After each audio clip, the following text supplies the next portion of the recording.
At the turn of the century, a Dr. John Harris married Miss Lula Timberlake. They had 2 children, and she began drawing out her plans for a large family home perched atop a hill, looking out over a rolling lawn. With the help of a Raleigh architect, the tower, grand entrance, and elaborate molding she saw in her mind's eye began to take shape on blueprints. But Lula never got to see her designs come to life. She died unexpectedly in 1902.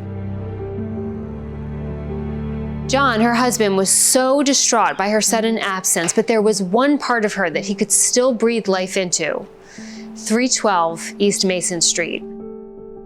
He began construction, finishing in 1904.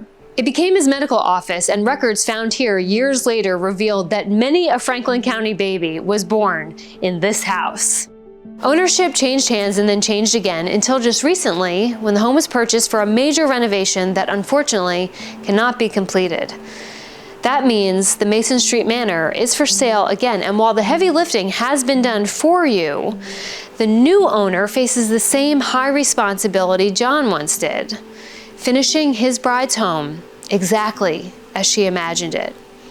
That's going to take a very certain buyer, someone who can be trusted with history.